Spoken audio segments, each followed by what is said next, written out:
gentlemen, I'm going to compare Acqua Di Gio Profumo with its 2023 replacement Acqua Di Gio Parfum. I'm going to see if these two smell exactly the same or if there are some slight differences between the two. Let's not waste any more time and let's begin. Let's spray the original Profumo here on my left arm and let's spray the new Parfum on my right arm here. So if you don't know already, Acqua Di Gio Profumo, it's going to be a fresh, clean, citrusy, aquatic fragrance with a slight dark incense feeling to it in the base, with a very mild patchouli giving it some slight depth and complexity with the incense at the base. And what Giorgio Armani has done with the Parfum is almost exactly the same, to be honest. These two smell almost identical. The premise of the new Parfum is exactly the same. It's a fresh, clean, citrusy, aquatic fragrance with some slight dark depth to it in the base. But based on the notes listed on various websites, the only difference between these two fragrances, note-wise, is that Profumo uses patchouli and incense at the base, while Parfum uses patchouli and olibanum at the base. But I still think that these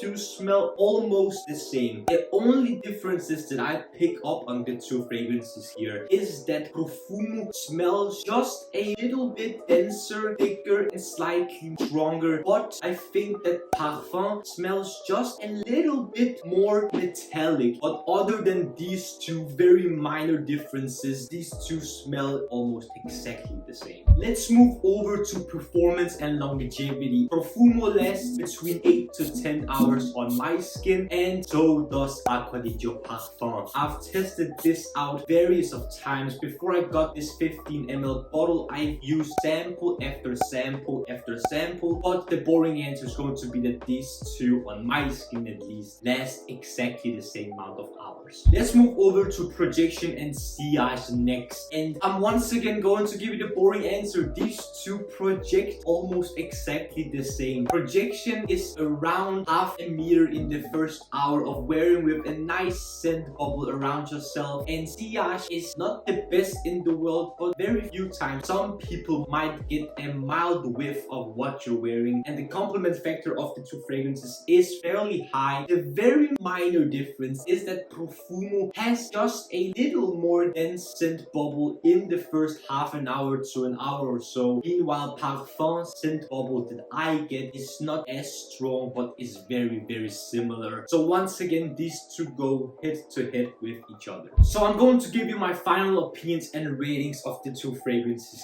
here. So after some slightly boring answers to you, these two fragrances not only smell almost identical to each other, have the identical longevity and performance and projection and sillage on my skin. I just think that Profumo is just a tiny bit denser, stronger, and slightly more complex and smoky than Parfum. But I still think that Parfum is an amazing pickup if you can get it for a decent price. I think both of these are spectacular fragrances from Giorgio Armani. I have given Acqua Di Gio Profumo previously an 8.9 out of 10 minutes improvement rating, but I'm going to give Acqua Di Gio Parfum an 8.8 out of 10 minutes improvement rating. And the reason being is that Profumo is just slightly denser, but otherwise both incredible fragrances for spring and summer and possibly as a signature scent. I just like both of these fragrances, but I think Profumo is just a tiny bit better, but I can still highly recommend Acqua Di Gio Parfum. Gentlemen, did you like my comparison between Acqua Di Gio Profumo and Acqua Di Gio Parfum? And leave it a like and comment down below which one of these you prefer, or if you like them just as much as each other. Subscribe to the Men's Improvement YouTube channel for more videos about fragrances, grooming, style, fashion, skincare, fitness, watches, lifestyle, everything that will make you the best possible versions of yourselves. The last few things I want to ask you is to smile more, because it's free. I want you to watch these two videos right here. This one here below is going to be my latest upload, whereas this one up here is going to be a video that the YouTube algorithm thinks you will enjoy.